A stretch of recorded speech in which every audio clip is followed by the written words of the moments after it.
Meu nome é Sandra Correia e vou então hoje aqui fazermos uma apresentação sobre o crowdfunding. O crowdfunding surge no âmbito de um gap que existe ao nível do financiamento das startups. As startups, de facto, têm muitas vezes muita dificuldade em obter o financiamento e muito mais dificuldades que qualquer outra empresa já existente e de maior dimensão.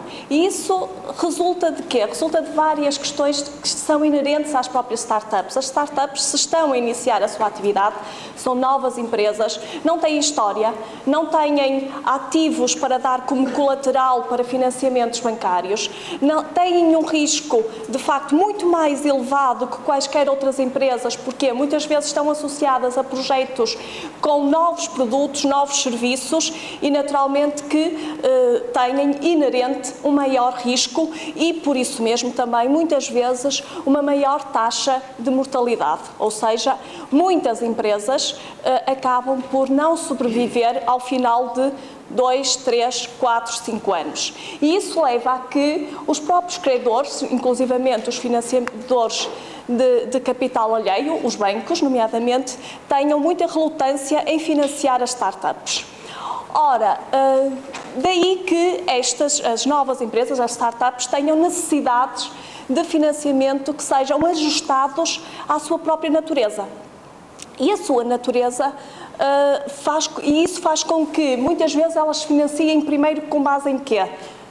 Nos próprios promotores, em primeiro lugar, mas também familiares e amigos desses empreendedores e, eventualmente, em algumas situações, o capital risco e os business angels são também utilizados para financiar essas startups. O que acontece é que existem estatísticas que mesmo a parte do capital que é financiado, que vai ser alocado às startups pelos business angels e nomeadamente pelo capital de risco, para as empresas que estão, de facto, em início de atividade e de montantes de investimento relativamente pequenos, são uma percentagem muito pequena de todo o investimento que é feito por esses business angels e pelo capital de risco em especial, que acaba por preferir financiar empresas que já passaram aquela primeira fase de início da sua atividade.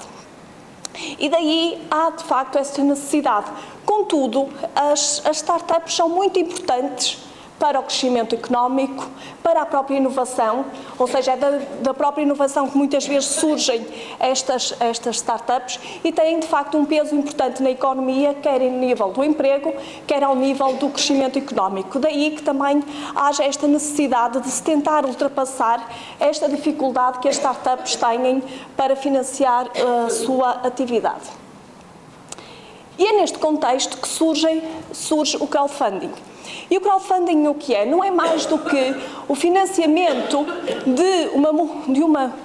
da multidão, ou seja, de um conjunto alargado de investidores que, apesar de poderem fazer pequenos investimentos, cada um deles, ou seja, o seu conjunto permite o financiamento destas empresas. E como é que essa angariação de fundos é feita? É feita normalmente através de uma plataforma, que é essa plataforma que divulga esses projetos que estão dispostos e pretendem obter esse financiamento e cada um de nós pode fazer pequenas contribuições, em alguns casos muito pequenas, a partir de €1, 2, portanto muito pequenas, mas que podem contribuir para o financiamento destas startups. E de facto o crowdfunding é ou poderá ser uma alternativa muito importante para o financiamento das startups, ou seja, uma alternativa aos modelos tradicionais, que quer sejam o capital de risco, o business angels, a família, os amigos, etc. Algumas curiosidades só para se enquadrar, ou seja, como é que esta ideia surgiu? Esta ideia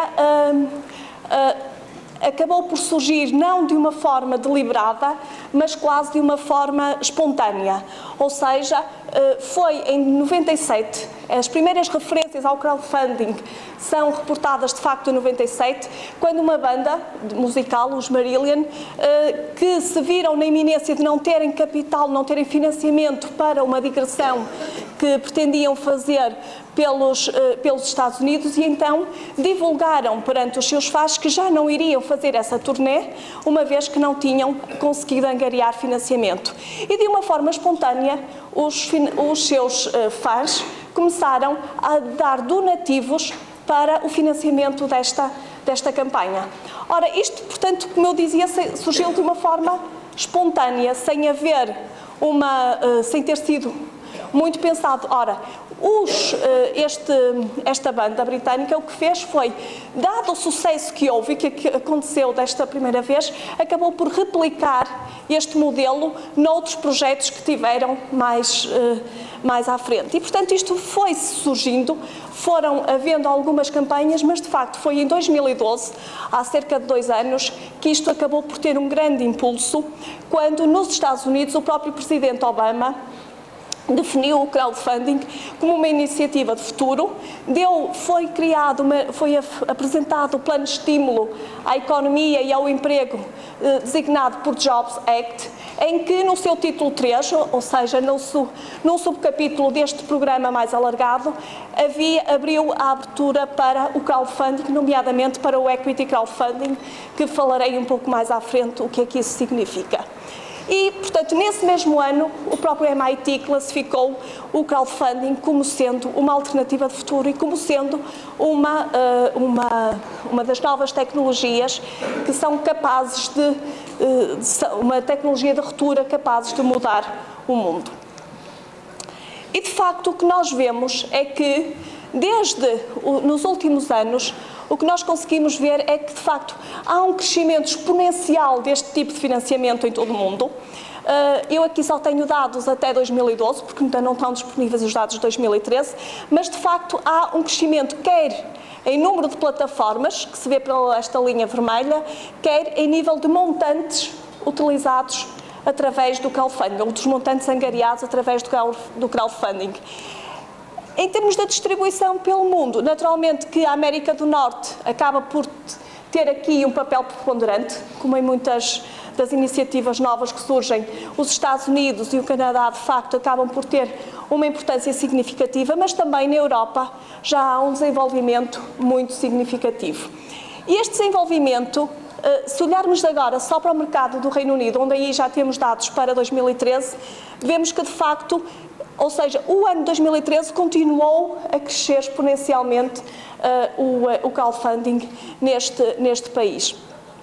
E reparem que há dados que nos dizem que já não são apenas as startups que tentam obter financiamento através do crowdfunding, mas também outras empresas que também tradicionalmente têm dificuldade em obter financiamento pelas fontes tradicionais, como sendo as pequenas e médias empresas, que recorrem, de facto, há um número crescente de empresas que recorrem ao crowdfunding como fonte de financiamento. E temos aqui que só no ano 2013 já quase 4.000 empresas, pequenas e médias empresas, recorreram ao crowdfunding como fonte de financiamento. E, portanto, isto só para termos aqui alguns números que nos permitem, de facto, constatar que o crowdfunding está a ter uma importância cada vez maior, quer nos Estados Unidos, mas também na Europa. Em particular, no mercado do Reino Unido, há, de facto, uma dinâmica muito acentuada neste tipo de indústria e que nos faz com que nós não possamos continuar a ser indiferentes a esta nova forma de modalidade de financiamento. Agora, quando nós falamos de crowdfunding, podemos falar de diversas modalidades de crowdfunding. E aqui há uma classificação que é dada por uma entidade, que é a Mass Solution, e classifica em 4 modalidades de crowdfunding, que é o donation, donativos, reward, que são recompensas, equity, que é o capital, portanto é investir diretamente no capital dessas empresas, e é o lending, que são empréstimos que são efetuados. E, portanto, cada uma destas modalidades tem características muito diferentes, tem motivações diferentes por parte dos investidores e mesmo dos próprios empreendedores. Quando nós falamos da modalidade de donativos ou reward, o que acontece é que há uma grande identificação entre o investidor e o projeto. É como se quando nós queremos apoiar uma causa social ou um projeto que de alguma forma nos dá algum prazer, e vamos já ver alguns exemplos de cada uma destas modalidades. E, portanto, quando nós, se pensarmos que somos investidores, não na perspectiva do empreendedor, nós investidores, quando fazemos um investimento neste tipo de projetos, não é com o objetivo de ganhar dinheiro, não é com o objetivo de ter algum tipo de remuneração futura por fazermos este investimento, mas não, é porque nós nos identificamos com as causas, com o projeto. É quando nós, por exemplo, uma banda conhecida pretende desenvolver um novo disco e nós, como já gostamos, então nós investimos não pelo valor monetário em si, mas porque temos outras motivações que são diferentes das motivações financeiras. Já quando falamos do equity e do lending, não. Aqui as motivações são essencialmente motivações financeiras. Ou seja, nós investimos numa empresa e quando falamos de equity, nós tornamos-nos sócios ou acionistas dessa empresa e, portanto, vamos partilhar o risco dessa empresa e poderemos... Que tipo de remuneração é que poderá ser expectável? Dividendos? Mais-valias na alienação das participações futuras da empresa. Imaginem que uma Google ou uma outra destas novas tecnológicas tinha, de facto, feito uma campanha de crowdfunding. Se nós, de facto, acreditamos que isto pode ser um projeto, uma empresa que pode ter um potencial enorme no futuro, nós podemos estar a investir hoje e tornar-nos sócios dessa empresa e daqui a uns anos, quando a empresa crescer, quando a empresa eventualmente até for para a Bolsa, podermos vender as nossas ações e termos uma mais-valia com a alienação dessas participações no capital das empresas. Quando estamos a falar do lending, aí o objetivo é obter os juros. Ou seja, nós emprestamos dinheiro a outra pessoa, como podemos fazê-lo informalmente a uma pessoa conhecida qual é a nossa remuneração? São os juros que são pagos relativamente ao empréstimo que é efetuado. Aqui no lending, normalmente existem duas subdivisões.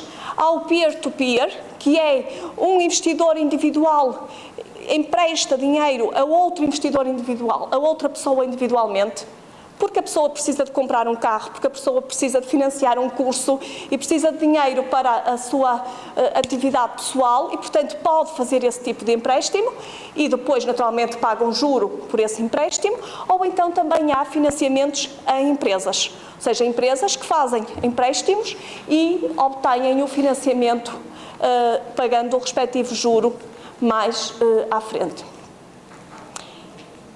Se nós virmos, de facto, até este momento, as modalidades que são as principais angariadoras de fundos através do crowdfunding é os donativos e as recompensas e também os empréstimos. O equity ainda representa uma parte muito pequena, quer em termos de montante angariado, quer em termos de taxas de crescimento, e isto é até 2012, como disse, eu não tenho a nível mundial, não tenho dados para 2013, e isto prende-se com uma questão que eu falarei mais à frente em pormenor, que tem a ver com a própria regulamentação.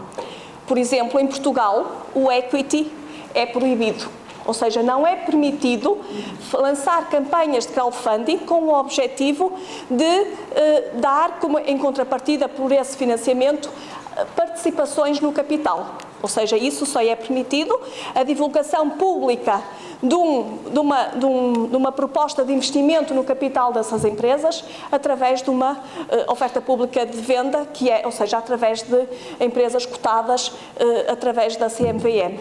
Para crowdfunding, que é um mercado que não é tão regulamentado como é as operações públicas de venda, isto aqui em Portugal é proibido neste momento.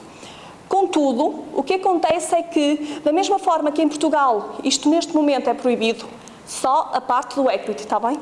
Os donativos e rewards existem em Portugal, existem de facto já algumas plataformas que já têm alguma dinâmica. Aliás, eu até vou apresentar aqui um dos exemplos, é de um projeto de crowdfunding, de uma campanha de crowdfunding que aconteceu aqui em Portugal.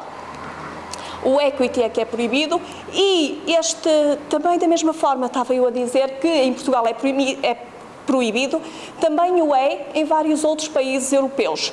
Contudo, nos últimos tempos já tem havido em alguns países a regulamentarem, a terem regulamentação específica para a própria atividade do crowdfunding. Na Europa o primeiro foi a Itália, mas também o Reino Unido desde este ano, a França também desde outubro deste ano, que já tem regulamentação específica que permite e define em que condições é que o crowdfunding, as campanhas de crowdfunding para equity crowdfunding são permitidas.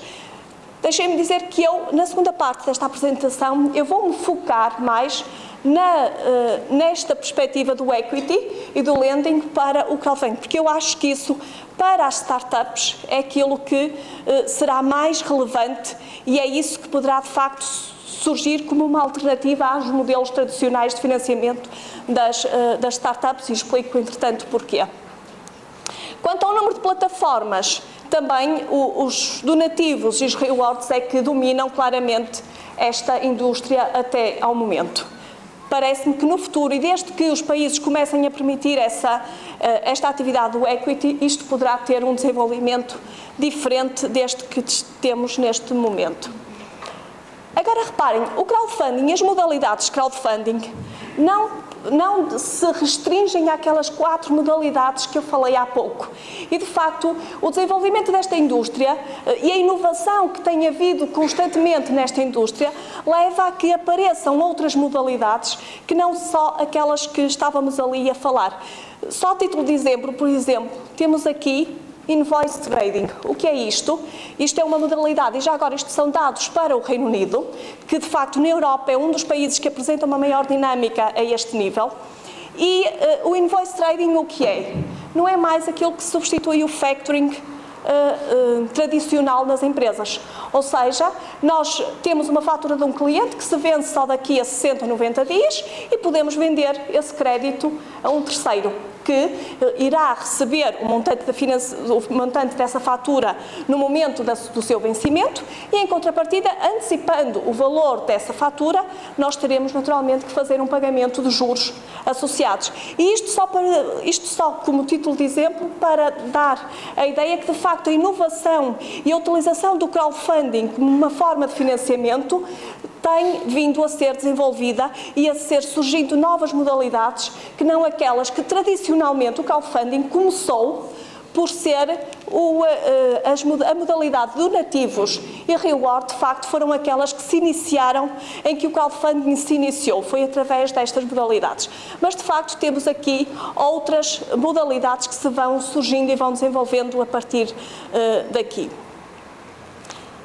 Alguns dados adicionais, só para termos uma panorâmica de como é que está o crowdfunding atualmente na Europa, e isto antes até de vermos numa perspectiva mais prática como é que funciona isto do crowdfunding, como é que desenvolvem as campanhas. Um estudo recente da European Crowdfunding Network refere que existem pelo menos 230 plataformas de crowdfunding na Europa atualmente, em que o que é tradicional, o que é mais comum é que cada uma destas plataformas permita que as várias modalidades, ou seja, não são só de donation, não são só de donativos, não são só de reward, não são só de equity, mas permitem as várias modalidades.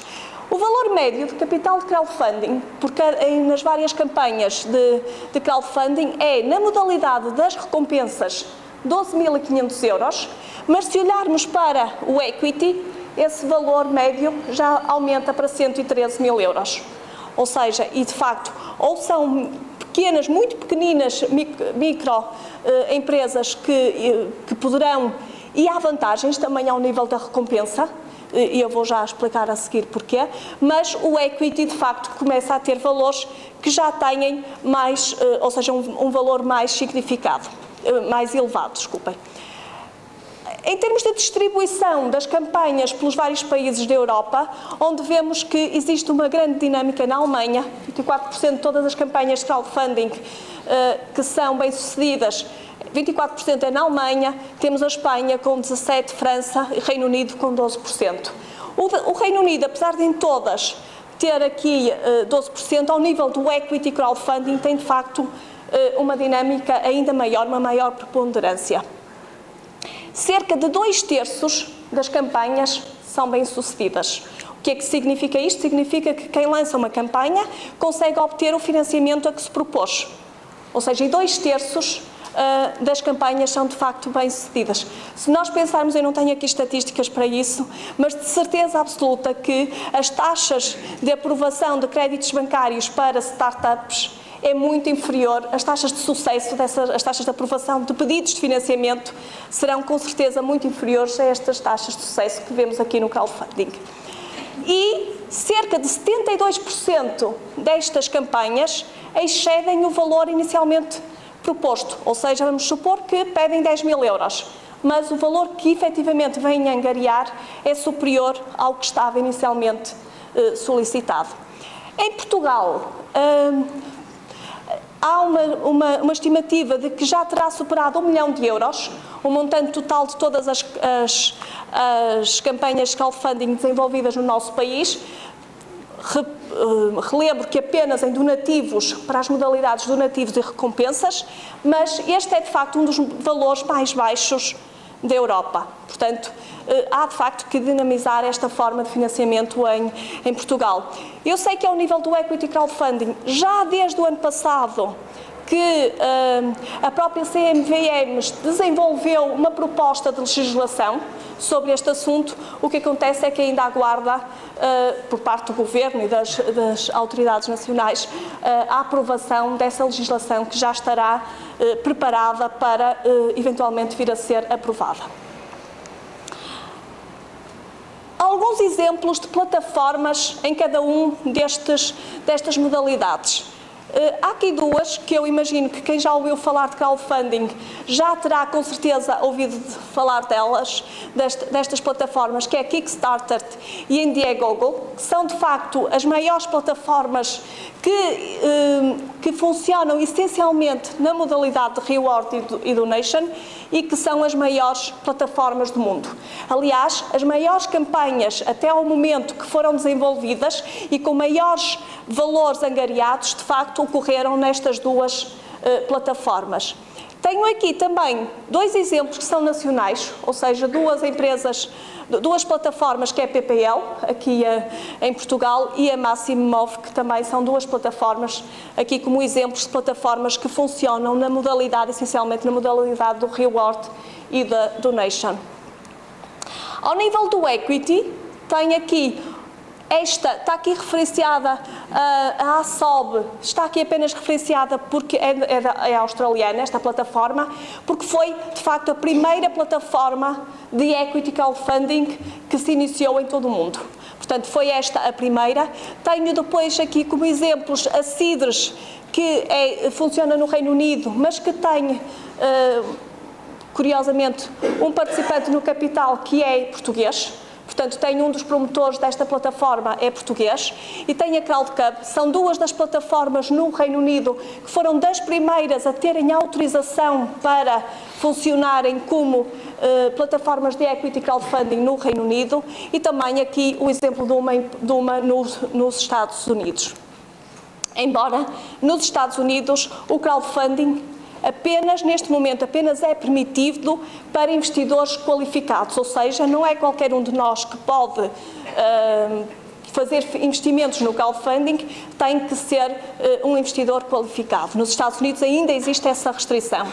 Ao nível do lending, também temos aqui alguns exemplos do Funding Circle e Zopa, que são são exemplos apenas, estas no Reino Unido e estas duas nos Estados Unidos, só para nos dar uma ideia que existem, de facto, Existem imensas plataformas, aliás, vimos há pouco que eu fazia referência que só na Europa existem cerca de 230 plataformas, mas se formos aos Estados Unidos, se calhar existem mais do que esse número de plataformas. Portanto, existem muitas plataformas já onde nós podemos ver as várias campanhas que são lançadas. Eu trago aqui também, só para termos uma ideia de como é que isto funciona e quais são os tipos de campanhas que existem ao nível do crowdfunding. Tenho aqui um primeiro caso, que é português. Eu imagino que alguns de vós, pelo menos, já ouviram falar sobre esta... Peço desculpa. Sobre esta campanha, que foi uma campanha que foi desenvolvida pelo Nuno Markle, que, portanto, é de uma produção de um filme que tinha sido escrito pelo Nuno Markle e cujo elenco incluiria a Ana Bacalhau, dos de Olinda, o César Mourão, o humorista, e também um outro autor conhecido. E, portanto, esta tem a particularidade de ter sido a campanha com o maior valor solicitado, pelo menos que eu conheça até o momento. Contudo, o financiamento ficou abaixo do solicitado, mas ainda assim foi a campanha que mais dinheiro angariou até o momento em Portugal. Contudo, a maior parte destas plataformas funciona no regime de tudo ou nada. Isto é, se a campanha consegue obter todo o financiamento, então é aprovada e o projeto é desenvolvido. Se não consegue todo o financiamento, o que acontece é que é devolvido o financiamento aos investidores. E isto porquê? Este regime do tudo ou nada é um regime que tem vantagens para os investidores. Porquê? Porque o que é que nos garante que, se o projeto não conseguir todo o financiamento, que os promotores tenham capacidade para o desenvolver? Se eles precisavam de 100 mil e só conseguiram 40 mil, isso significa que não tinham todo o dinheiro necessário para desenvolver o filme. Então, o regime tudo ou nada garante que só se conseguir todo o financiamento que é necessário é que o projeto vai avante. A campanha ocorreu no início deste ano, portanto terminou em abril, e reparem que teve aqui quase 2 mil investidores, financiadores do projeto. Só para termos uma ideia, nesta modalidade das recompensas, sim. Eu não tenho a certeza, aqui de memória eu não tenho a certeza, mas normalmente é entre um mês, 1 a 2 meses, normalmente que estão a funcionar. Mas pode não ser o caso em concreto. Mas nunca estão, em quase todas as plataformas, e as plataformas muitas vezes até definem qual é o número máximo de tempo que a campanha está ativa, e nunca passa mais do que 3 meses. Isso é muito importante, certo? Claro. Claro. Sim, porque tem que estar definido, e está definido desde logo, ou seja, desde o momento que a campanha é lançada, que está definido o momento em que ela termina. Ou seja, está definido até quando é que a campanha estará ativa, para que os investidores saibam quando é que, ou melhor, desde que a partir do promotor os investidores saibam quando é que saberão se a campanha foi bem sucedida ou não, está bem? Além disso, isto como é que funciona? Normalmente, estas plataformas o que têm é quase que uma conta bancária alocada a cada um dos projetos. E o que é que acontece? Ou seja, os investidores fazem um investimento, pagam no momento em que decidem fazer o investimento, e aquele dinheiro fica numa conta que é só daquele projeto, e chega ao momento final, se não for aprovado o projeto, como foi o caso deste, o dinheiro é devolvido no final da campanha. Okay? É devolvido a cada um desses investidores o montante que foi investido. As recompensas, como dizia há pouco, nas campanhas de donativos e de recompensas, é a identificação com o projeto, com as pessoas, com os empreendedores, que motivam as pessoas a fazer esse investimento. E reparem que as recompensas, neste caso, e não estão aqui exaustivas, porque eram imensas, e portanto eu escolhi 3 ou 4 só para dar como exemplo, começavam em €1, ou seja, as pessoas podem escolher qual é o montante que pretendem financiar, e depois, em função do montante, está definido qual é a recompensa que se tem por esse financiamento. Neste caso, se fosse apenas €1, isto é apenas simbólico, era no final do filme, seriam elencadas todas as pessoas que contribuíram para, ou que financiaram o projeto, e portanto há um agradecimento genérico no final do filme. Contudo, se a pessoa que financiasse com 15 euros, para além deste agradecimento, e normalmente isto é cumulativo, ou seja, quem vai até aos 50 mil euros, neste caso, conseguiria todas as recompensas que eram atribuídas atrás. Mas com 15 euros já teria direito a um cartaz do filme. Mas com 1.500 euros já teria a oportunidade, isto é, a singularidade destas recompensas, e é isto que atrai muitas vezes os investidores neste tipo de campanhas, é que poderia ter um jantar com o Jorge Vaz Gomes, que era o realizador, e com o Nuno Marco. Ou seja, e a pessoa poderia estar a pagar não só porque queria financiar o filme, mas também para ter a oportunidade de jantar com eles. E, portanto, é mais este tipo de vantagens que se pretende ter quando se financia este tipo de projetos do que propriamente o investimento, ou seja, ter um retorno desse filme. Já se fosse até 50 mil euros, já seria também produtor executivo, não tinha direito, neste caso, aos eventuais dividendos que o projeto poderia ter, aos resultados do projeto, mas ficaria com o nome do investidor no genérico inicial e cartaz do filme. Claro que, obviamente, ninguém deu esta contribuição, até porque o montante de financiamento total foram 40 mil euros. Mas, se alguém estivesse tão interessado, gostasse tanto do filme, poderia, no limite, pagar 50 mil euros e então era também produtor do filme, para além de todo o resto de benefícios que teria anteriormente. Esta campanha, esta modalidade do Reward e Donation, muitas vezes também funciona como pré-venda. O que é que isto significa? Imaginem alguém que pretende produzir um disco. E então a pessoa pode receber em primeira mão o disco, o CD, não é? Quando o disco é produzido. Ou eu recordo-me de que o ano passado, até aqui nesta mesma apresentação, eu apresentei um projeto que era de turismo rural e em que as pessoas poderiam, ou seja, mediante o financiamento que davam para o projeto, depois poderiam beneficiar de um fim de semana nessa casa do turismo. Aquilo também era agroturismo e, portanto, também tinha umas compotas, uns outros produtos e, portanto, poderia aceder a esses produtos e, portanto, quase que funciona como pré-venda, ou seja, permite também perceber a apetência que o mercado tem por esse produto ou serviço que se está a oferecer. E, portanto, também tem essas outras vantagens de dar alguma informação sobre a apetência da procura para aqueles produtos que também muitas vezes é importante, porque o próprio promotor também tem dificuldade em avaliar se o próprio mercado estará receptivo ou não à sua nova ideia. E, portanto, nessa perspectiva também funciona como um teste de mercado, como pré-venda, como uma forma de marketing também.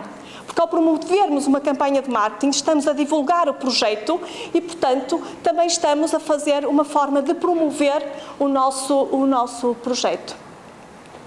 Ao nível do equity, eu aqui já não posso trazer exemplos portugueses, como disse, não é permitido em Portugal, mas tenho aqui um exemplo, e trouxe de propósito este exemplo, porque ser uma empresa já existente.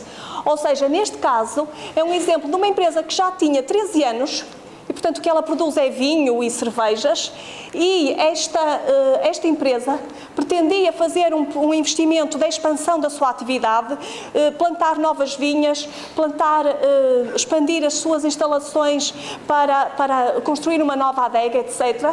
E, portanto, o que a empresa fez foi desenvolver esta campanha para financiar. E reparem que isto é uma campanha que ocorreu no Reino Unido, na plataforma Nascidos, e que o montante inicialmente solicitado era de 1.600.000 libras, por contrapartida de 6,48% do capital. Porque aqui, nesta modalidade, o que as pessoas recebem é uma participação no capital da empresa. neste caso de ações que representavam 6,48% do capital da empresa. O financiamento efetivamente recebido, reparem que foi mais do dobro, e portanto foram quase 4 milhões de libras que conseguiram financiar através desta campanha, sendo que foi oferecido na proporção, naturalmente, uma percentagem maior do capital, que foi de 14,11%. Esta campanha terminou recentemente, em outubro, e de facto isto leva-nos a perceber que o crowdfunding pode ter outros desenvolvimentos que não apenas aquelas campanhas que nós mais recorrentemente vemos, que são as campanhas de donation e de reward que aparecem muitas vezes noticiadas quer na televisão, quer na rádio, etc. E portanto, esta empresa também reparem que esta campanha tem uma particularidade por ter sido a primeira empresa que já é cotada numa bolsa, embora seja uma bolsa alternativa. Esta é uma bolsa que não é regulamentada, não é como a nossa CMVM, mas é uma... CMVM não, desculpem.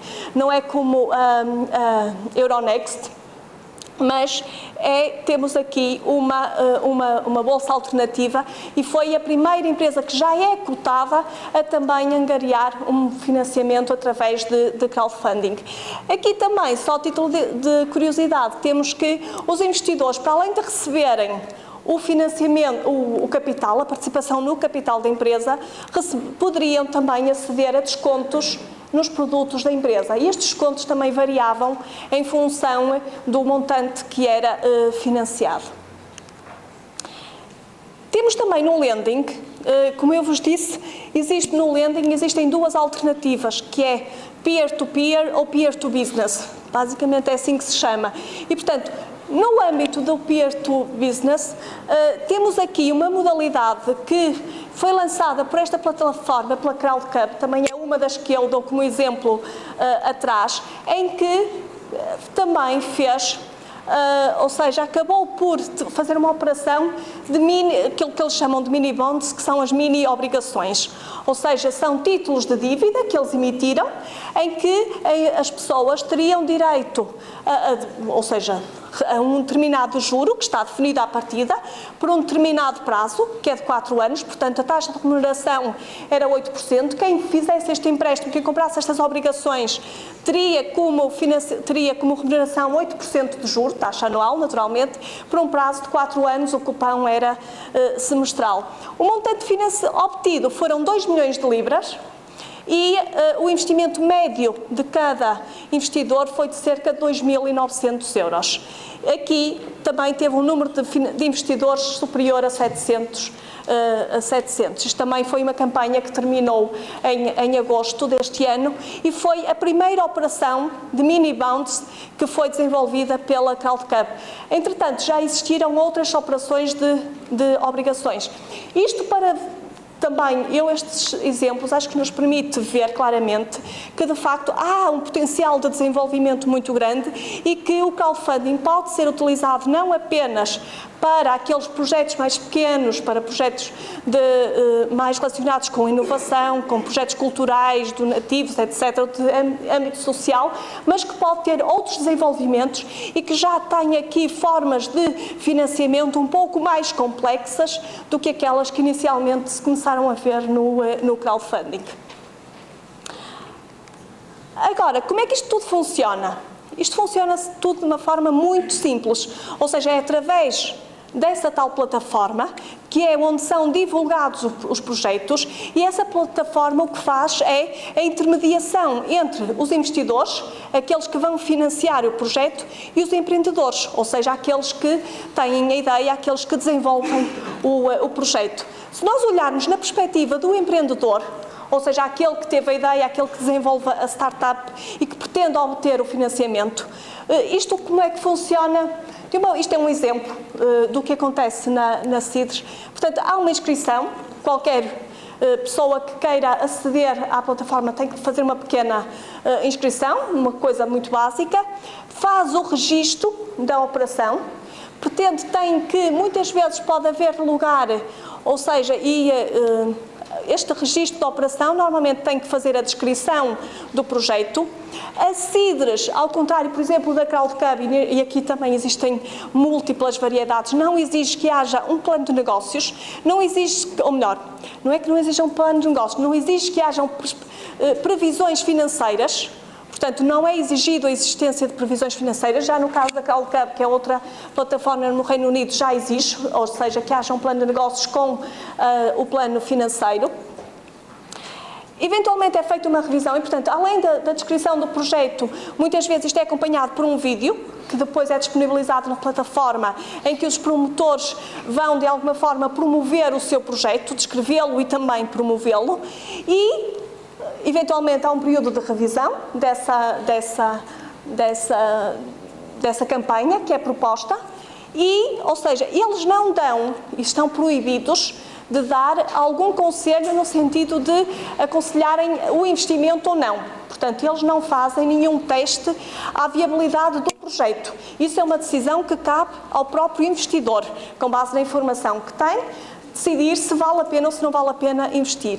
E depois temos o período de investimento, ou seja, é o período durante o qual a campanha está ativa, ou seja, é apresentada no site da plataforma e em que os investidores poderão financiar o projeto. Depois desta fase, e pressupondo que a campanha teve sucesso, ou seja, que foi conseguido o montante de financiamento inicialmente proposto, então passa-se para uma fase de encerramento. Nesta fase, e só nesta fase, é que a plataforma vai exigir algum tipo de pagamento.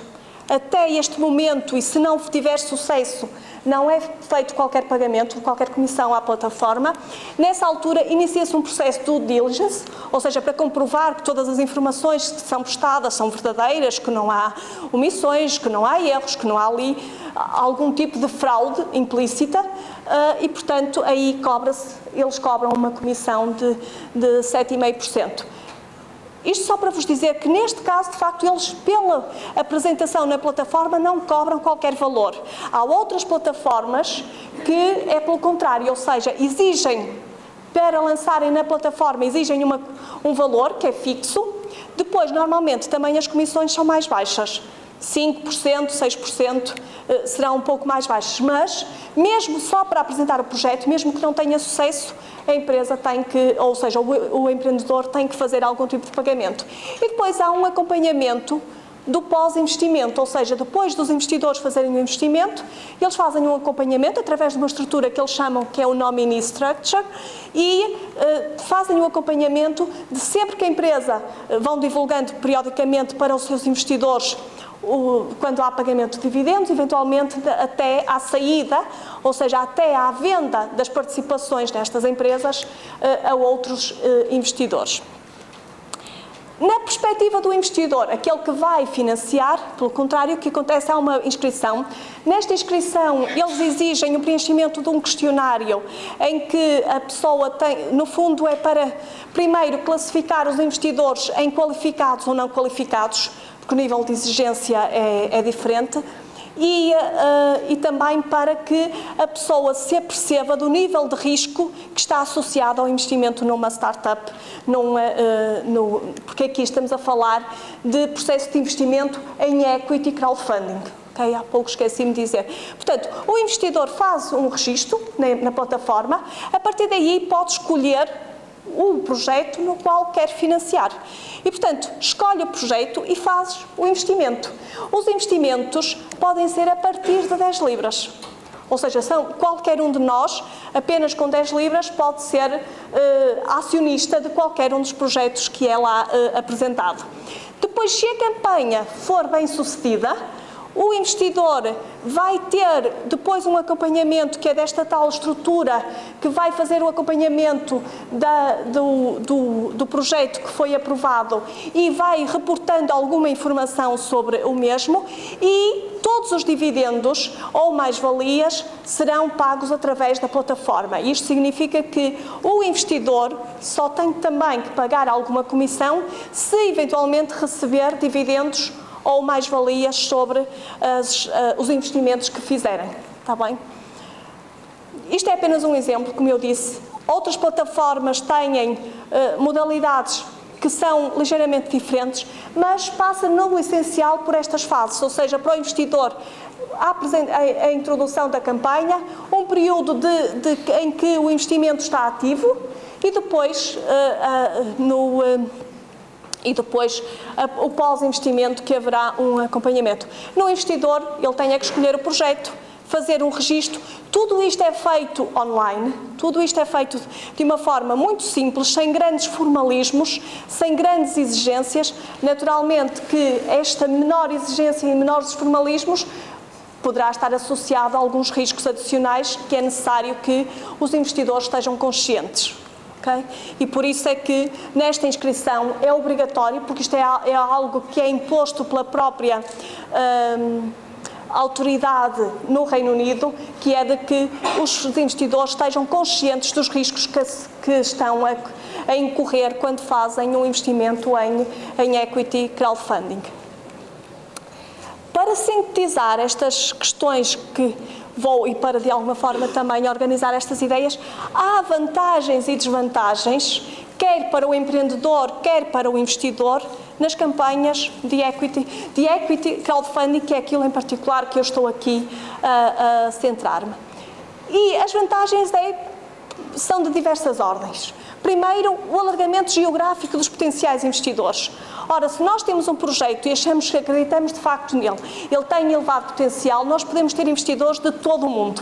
Como isto é tudo feito online, não há qualquer limitação, exceto em alguns países em que não é permitido este tipo de financiamento, mas podemos de facto, ou seja, não estamos limitados aos nossos amigos, aos nossos familiares, a pessoas conhecidas a quem nós fazemos pedidos de financiamento, mas podemos alargar. Mesmo no âmbito dos Business Angels, o que acontece, e há estudos que comprovam isso, é que os Business Angels normalmente são de um âmbito geográfico limitado. Ou seja, porquê? Porque eles querem ter o contacto com os promotores, querem ter o contacto com esses empreendedores, e isso só faz sentido se estiverem relativamente próximos geograficamente o Business Angel e dos empreendedores. Depois é claramente, e esta de facto é a maior, provavelmente uma das maiores vantagens, é a simplicidade e a rapidez que este processo pode ter. Pode-se obter financiamento de uma forma muito fácil e muito rápida.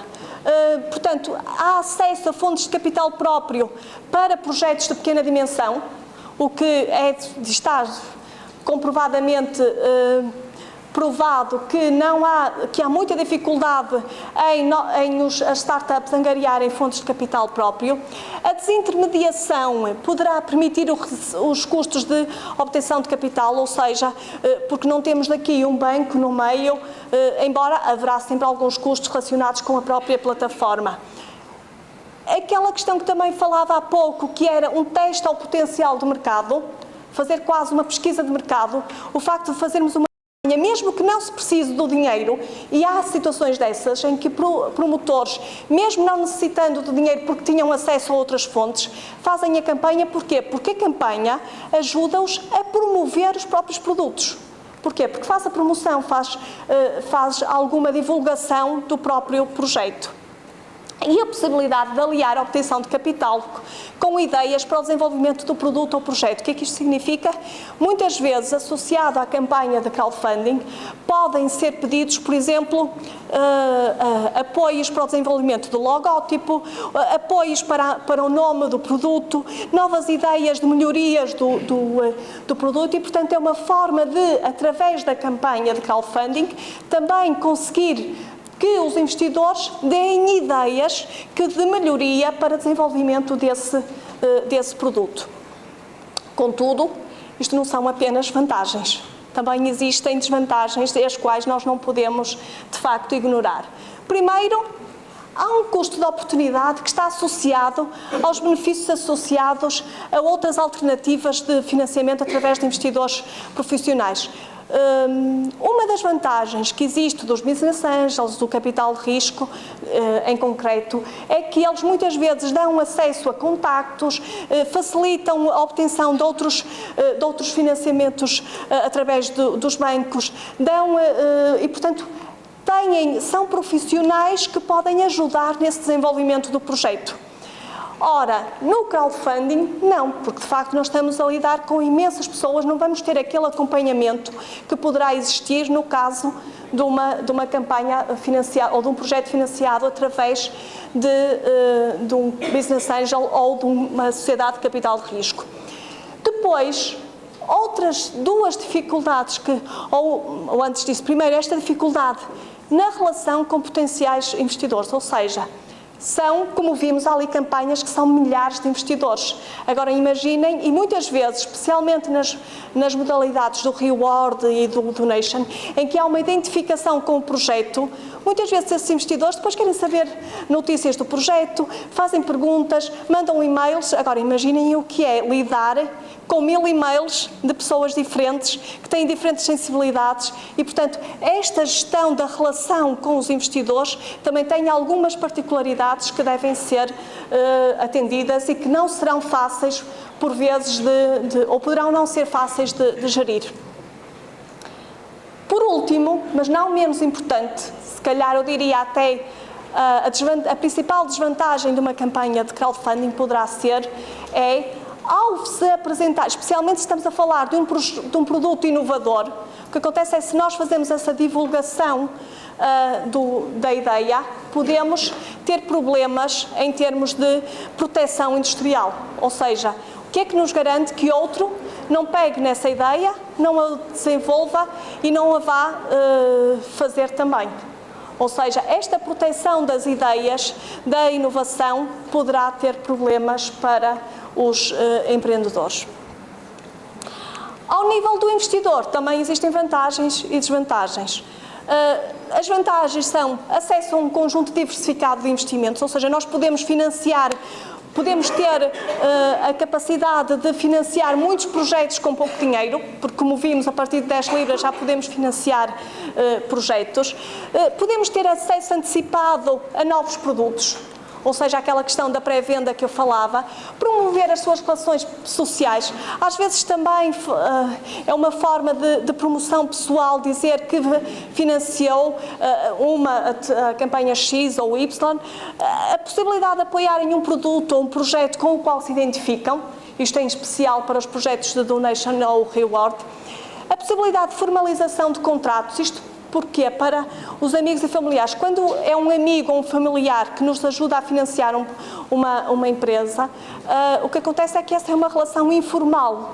Ora, ao termos isto através os próprios amigos e os familiares também podem financiar o projeto, mas se o fizerem através do crowdfunding, de uma campanha de crowdfunding, o que acontece é que estão a formalizar ali um contrato, apoiam na mesma o projeto, mas de uma forma um pouco mais formal.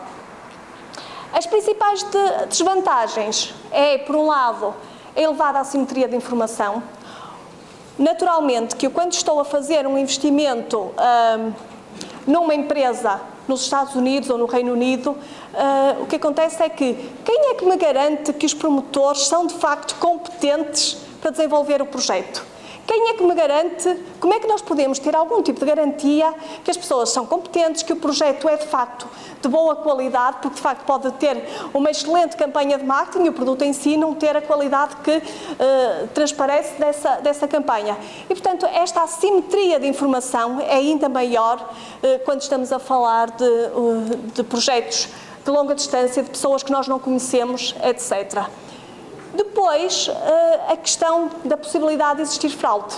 Ou seja, uma coisa diferente é de nós não termos a garantia que o projeto, que o promotor e o projeto são de boa qualidade. Outra questão pode haver situações em que aquilo seja, de facto, um completo flop, ou seja, não exista, o produto pode não valer nada, podem eles nem sequer terem capacidade para desenvolver o produto a que se propõem. E, portanto, pode haver, de facto, potenciar situações de fraude. E é aqui que a questão da regulamentação pode fazer ou não alguma diferença. E isto é potenciado, esta desvantagem, porque cada um de nós, quem vai investir 10 libras, que sejam 500 libras, não tem incentivo suficiente, nem pode estar a alocar meios para fazer uma investigação, para verificar se aquele projeto é de facto ou não é de boa qualidade. Porquê? Porque os investimentos são de pequena pequeno montante, que é algo que as empresas de capital de risco, os business angels fazem. É, no fundo, uma due diligence aos projetos para verificar se vale a pena ou se não vale a pena. Ora, cada um dos investidores que fazem investimentos de pequenos montantes não tem essa capacidade. E, portanto, por outro lado, o elevado risco que falávamos no início desta apresentação associado às startups. Há, de facto, uma taxa de mortalidade grande das startups. As startups têm riscos muito elevados e, portanto, e estes riscos são de diversa ordem. Se nós fazemos um investimento no capital, quem é que nos garante que eles vão distribuir dividendos? Eles podem nunca distribuir dividendos. A empresa pode falir e, portanto, nós nunca recebemos o dinheiro de volta que fizemos o investimento.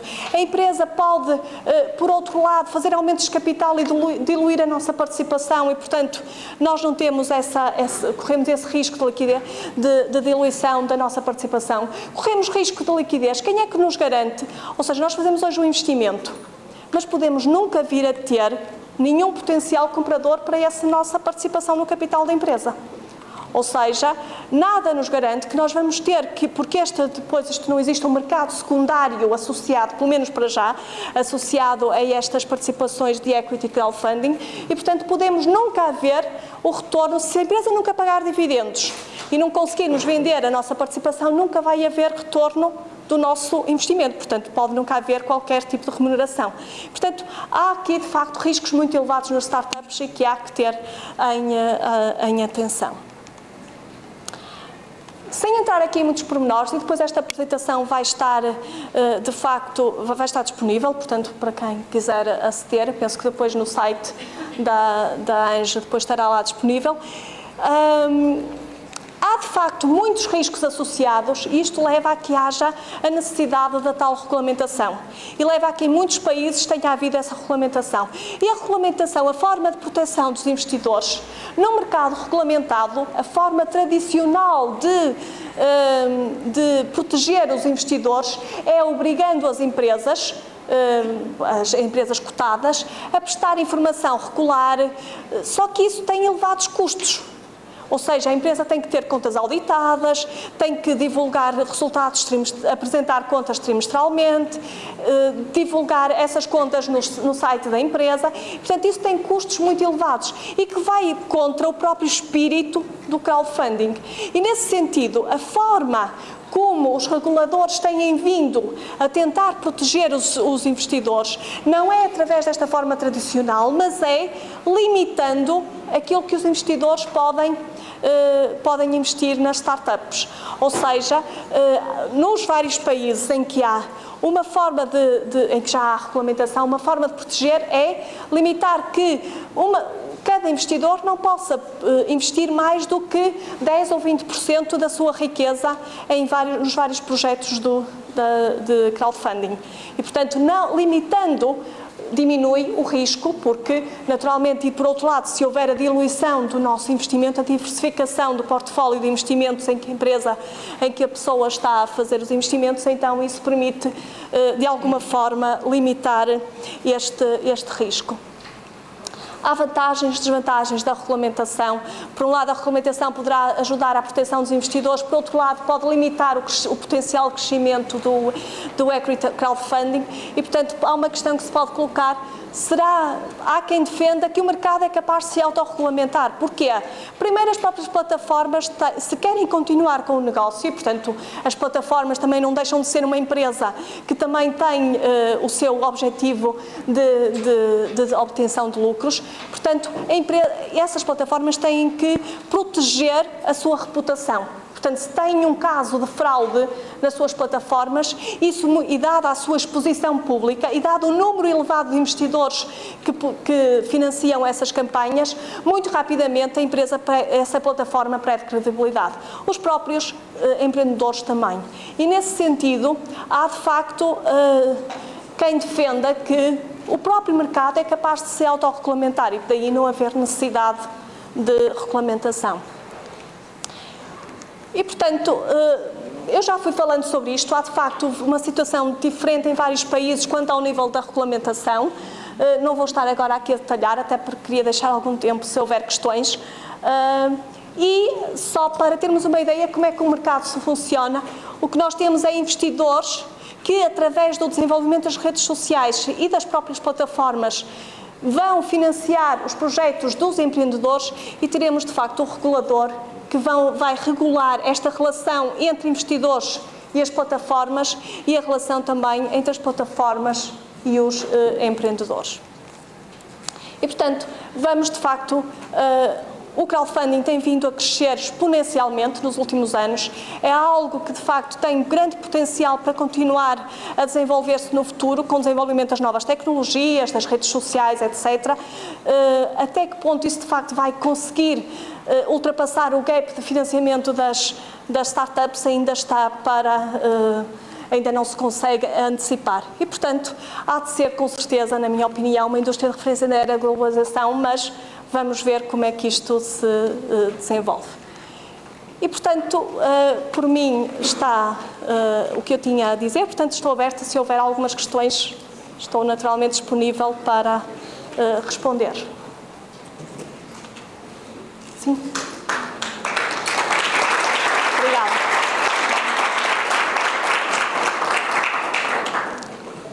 De facto, uma questão em relação ao crowdfunding em Portugal, o lending está a funcionar?